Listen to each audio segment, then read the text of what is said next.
വെച്ചോണ്ടായിരിക്കും പിന്നെ എനിക്ക് അതൊരു പാഷനായിട്ട് മാറിയത്. സീരിയലിലോട്ട് വരികയാണെന്നുണ്ടെങ്കിൽ സീരിയൽ ആദ്യമായി ക്യാമറനെ അല്ലെങ്കിൽ സീരിയലിലോട്ട് വന്നത് സീരിയലിലെ ഒരു ഫസ്റ്റ് സീൻ ഓർമ്മയുണ്ടോ? സീരിയലിലെ ഫസ്റ്റ് സീൻ എനിക്ക് ഓർമ്മയുണ്ട്. സീരിയലിൽ ഞാൻ ഫസ്റ്റ് സീരിയൽ ചെയ്യുന്നത് മഞ്ഞൾ പ്രസാദം എന്ന് പറഞ്ഞിട്ട് ഫ്ലവേഴ്സ് ടിവിക്കാണ്. അതിന് സ്റ്റേറ്റ് അവാർഡ് കിട്ടിയതാണ്. ഫസ്റ്റ് സീൻ എൻ്റെ ഓർമ്മ ശരിയാണെങ്കിൽ ഞാനും എൻ്റെ ബാക്കി 4 കൂട്ടുകാരും കൂടെ ഒരുമിച്ചിരുന്ന് സംസാരിച്ചുകൊണ്ടിരിക്കുന്നതാണ് first scene. That was a good experience. ഈ പറഞ്ഞാൽ അതൊരു സീരിയൽ ടീമാണെന്നുള്ള ഒരു ഡയറക്ഷൻ അങ്ങനെ ഭയങ്കര സീരിയസ് ആയിട്ടുള്ള ഒരു ലൊക്കേഷൻ ഒന്നും ആയിരുന്നില്ല. പ്രദീപേട്ടനായിരുന്നു എൻ്റെ ഡയറക്ടർ, ദീപകേട്ടനായിരുന്നു ക്യാമറ, പിന്നെ എൻ്റെ കൂടെ അഭിനയിച്ചവർ എല്ലാവരും എൻ്റെ ഏജ് ഗ്രൂപ്പായിരുന്നു. മേ ബി എൻ്റെ ഏജ് ഗ്രൂപ്പ് അല്ലെങ്കിൽ എന്നെക്കാളും കുറച്ചുകൂടെ ഏജ് കുറഞ്ഞ ആൾക്കാർ. അപ്പം നമ്മളൊരു കോളേജിലൊക്കെ പഠിക്കുന്ന ഒരു അവസ്ഥയിലായിരുന്നു നമ്മളവിടെ ഷൂട്ട് ചെയ്തിട്ട്. That was real fun. അപ്പം ഫസ്റ്റ് സീരിയൽ, പിന്നെ ഒബിയസ്ലി ഫസ്റ്റ് സീരിയൽ എന്ന് പറയുമ്പോൾ it's always A memory, special thing. കാരണം നമ്മൾ ആദ്യമായിട്ടൊക്കെ ടി വിയിൽ വീണ്ടും കാണാൻ പോകുന്നു എന്നൊക്കെ പറയുമ്പോഴേക്കും എക്സൈറ്റ്മെന്റ് കാര്യങ്ങളുണ്ട്. പിന്നെ that also happened out of the blue moon എന്നൊക്കെ പറയില്ലേ. ദർ വാസ് നോ എക്സ്പെക്ടേഷൻ, അല്ലെങ്കിൽ ഞാൻ അത് ആഗ്രഹിച്ചിരുന്നല്ല, ലൈക്ക് ഇറ്റ് ഹാപ്പൻഡ്. അൺഎക്സ്പെക്ടഡ് ആയിട്ട് ആദ്യം എന്നെ ഒരു പ്രൊജക്ടിന് ഫ്ലവേഴ്സിൽ നിന്ന് വിളിച്ചു. ഞാൻ പറഞ്ഞില്ല എനിക്ക് സീരിയൽ ചെയ്യാൻ താല്പര്യമില്ല. ദാറ്റ് ടൈം ഞാൻ ഈ പറഞ്ഞ ലോക സിനിമാസൊക്കെ അത്ര അടുത്ത് നിൽക്കുന്ന ഒരു ടൈമാണ്. അപ്പോൾ എന്നോട് അതിന്റെ പ്രൊഡ്യൂസർ ഷാജി നടേഷനൊക്കെ പറയും സീരിയൽ ചെയ്യാൻ എന്തിനാ ചെയ്യുന്നതൊക്കെ ചോദിക്കും. കാരണം ലൈക്ക് സീരിയൽ കഴിഞ്ഞിട്ട് സിനിമയിലേക്ക് എത്തിപ്പെടുക എന്ന് പറഞ്ഞാൽ വലിയൊരു ടാസ്ക് ആണ്, ഒരു ഹെർക്കുലിയൻ ടാസ്ക് എന്നൊക്കെ പറയുന്ന പോലെ ആണ്.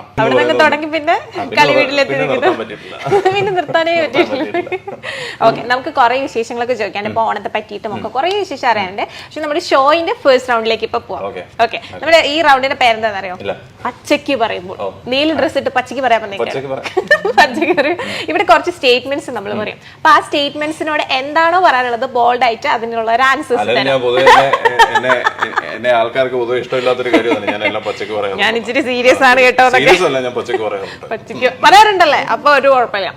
ഒന്നാമത്തെ സ്റ്റേറ്റ്മെന്റ്, അഭിനയിക്കുന്ന ഓരോ സീരിയലിലും 2 നായികമാർ വീതം വേണമെന്ന് ഒരേ നിർബന്ധമാണ്. എനിക്കല്ല നിർബന്ധം. അത് കഥയ്ക്ക് അത് എഴുതി വെച്ചേക്കുന്നു. വിളിച്ചു കഴിയുമ്പോഴേക്കും ഞാൻ അവിടെ ചെല്ലുമ്പോഴേക്കും ആദ്യമേ ഡയറക്ടർ അറിയും ഇതിനകത്ത് 2 അല്ല 3 ഉണ്ട്, നിനക്ക് 3 പേരെ ഇഷ്ടമുണ്ടെന്ന് പറയും. അതുകൊണ്ടാണ് ഫസ്റ്റ് എപ്പിസോഡിൽ ഫസ്റ്റ് ഒരു സീനിൽ മാത്രമാണ് ഞാൻ ചിരിച്ചിരിക്കുന്നത്. പിന്നെ ലാസ്റ്റ് എപ്പിസോഡിൽ ക്ലൈമാക്സ് കഴിഞ്ഞിട്ട് വേറൊരു ആഫ്റ്റർ 6 years കൊണ്ട് കാണിക്കുന്നത്, അവിടെയാണ് ഞാൻ ചിരിച്ചിരിക്കുന്നത്. അപ്പൊ സോ യു ക്യാൻ ഇമാജിൻ, അതുകൊണ്ടാണ് ഈ സീരിയസ് ടാഗ് ലൈൻ കിട്ടിയത്.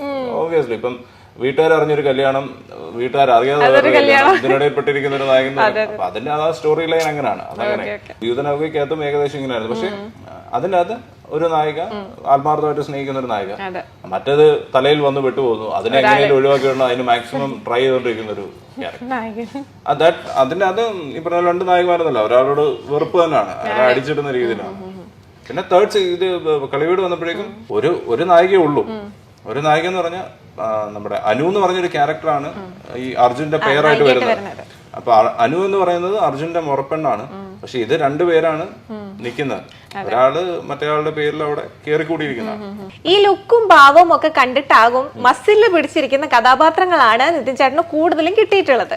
എന്നാൽ യഥാർത്ഥ നിതിൻ ഇതൊന്നുമല്ല. എനിക്കും ഭയങ്കര ആഗ്രഹമുണ്ട് ഈ അമർ അക്ബർ, ആന്റണി പോലൊക്കെ, അല്ലെങ്കിൽ ഹരിഹർ നഗർ പോലുള്ള സിനിമകൾ ചെയ്യണം, അല്ലെങ്കിൽ ദാസനും വിജയനും പോലുള്ള സീരിയലൊക്കെ ചെയ്യണം. പക്ഷെ എത്ര പേര് സീരിയൽ കാണും? അങ്ങനെ കാണില്ല. സീരിയൽ എന്ന് പറയുമ്പോഴേക്കും പൊതുവെ സ്ത്രീകൾക്ക് മുൻഗണന കൊടുക്കുന്ന ഒരു ജോണർ ഓഫ് ഇതാണ്. അതൊരു അരമണിക്കൂറിൽ എന്തൊക്കെയാണ് സംഭവിക്കുക, അരമണിക്കൂറിൽ ഒരു 20 minutes എന്തൊക്കെയാണ് സംഭവിക്കാൻ പറ്റുന്നത് എന്നുള്ളതാണ് അതിൻ്റെ ഇത്. പുരുഷന്മാർക്ക് എന്തെങ്കിലും ചെയ്യാനുണ്ടോ എന്ന് ചോദിച്ചു കഴിഞ്ഞാൽ ഇതൊക്കെ ഉള്ളൂ ചെയ്യാൻ. അതിൻ്റെ അത് പക്ഷേ ഈ കളിവീട്ടിൽ ഞാൻ എല്ലാം ചെയ്യുന്നുണ്ട്. കോമഡി ഉണ്ട്, റൊമാൻസ് ഉണ്ട്, ഈ പറഞ്ഞ സീരിയസ് ആയിട്ടുള്ളതുണ്ട്. പൊതുവേ സീരിയസ്നെസ് ഉള്ള ക്യാരക്ടേഴ്സ് എനിക്ക് തോന്നുന്നു ശരീരഘടനയും ഇതൊക്കെ വെച്ചിട്ട് കിട്ടുന്നതായിരിക്കും. പിന്നെ ഒബിയസ്ലി ഹീറോ എന്ന് പറയുമ്പോഴേക്കും കോമഡി ടച്ച് ഉള്ള ഒരു ക്യാരക്ടർ ഹീറോയ്ക്ക് കിട്ടില്ല, എസ്പെഷ്യലി സീരിയലില്. സിനിമയാണെങ്കിൽ ചിലപ്പോൾ അങ്ങനത്തെ സിനിമ ജോണർ നടക്കുന്നുണ്ട്, എത്രയോ സിനിമകളല്ലേ. എന്റെ ശരീരഘടന വെച്ചിട്ട് തരുന്നൊന്നുമല്ല. എനിക്ക് എന്നെ കൂടെ കോമഡി ചെയ്യാനൊക്കെ പറ്റുമെന്ന് എനിക്ക് ആദ്യം സംശയം ഉണ്ടാകും. പക്ഷെ ഓക്കെ, അടുത്ത സ്റ്റേറ്റ്മെന്റിലോട്ട് പോവാം. ഒട്ടേറെ നടിമാരുടെ നായകനായി സ്ക്രീനിൽ തകർത്ത് അഭിനയിച്ചെങ്കിലും കളി വീട്ടിൽ എത്തിയപ്പോഴാണ് നമ്മുടെ സ്വന്തം വൈബിലുള്ള ഒരാളെ കൂട്ടിന് കിട്ടിയത്. അങ്ങനെ തോന്നുന്നുണ്ടോ? അങ്ങനെയല്ല, സ്വന്തം വൈബിനെന്നുള്ളതല്ല.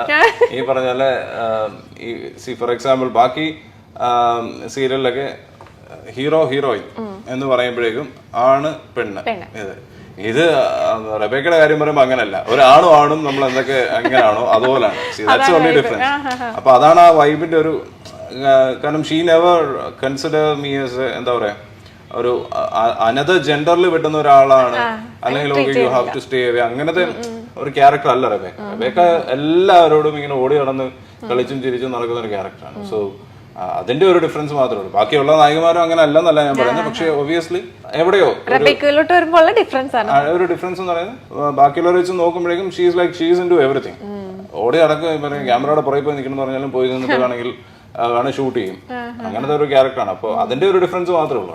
നിങ്ങളുടെ പേരിന് പക്ഷെ എന്തായാലും ഭയങ്കര ഒരു സോഷ്യൽ മീഡിയയിലൊക്കെ ഭയങ്കര ഒരു സ്വീകാര്യതയാണ് നിങ്ങളുടെ കൂട്ടിന്. ഇപ്പം ഞങ്ങൾ ജീവിതത്തിൽ എങ്ങനെയാണോ ആ രീതിയിലാണ് എന്നുള്ള ഒരു പൊതുവെ ഒരു സംസാരമാണ്.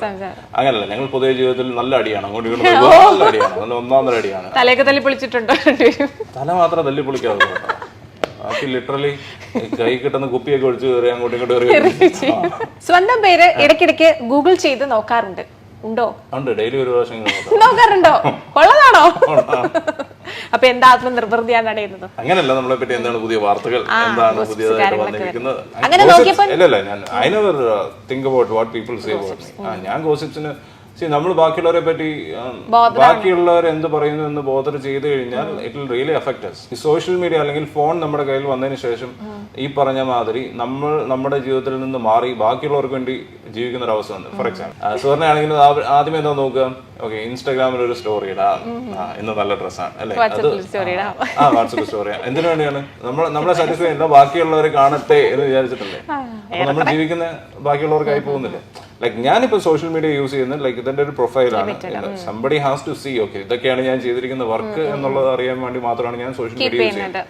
അപ്പൊ ഈ അതിന്റെ അടിയിൽ വരുന്നത് അല്ലെങ്കിൽ അത് കഴിഞ്ഞിട്ടുള്ള വരുന്നതിനെ പറ്റി I should not be really bothered. അത് എന്നെ എഫക്ട് ചെയ്യും. എന്നെ ഒരു പ്രാവശ്യം എഫക്ട് ചെയ്ത് കഴിഞ്ഞാൽ അതെന്റെ ബാക്കിയുള്ള ഫാമിലി മെമ്പേഴ്സിനെ ഒക്കെ എഫക്ട് ചെയ്യും. കാരണം എനിക്ക് ഓരോ പ്രാവശ്യം ഒന്ന് നെഗറ്റീവ് വൈബ് അടിച്ചു കഴിഞ്ഞാൽ അതിനെ ഏറ്റവും കൂടുതൽ ഇൻവേഴ്സ്ലി പ്രൊപ്പോർഷനേറ്റ് അടിക്കുന്നത് ആർക്കാണ്? എന്റെ വീട്ടിലുള്ള.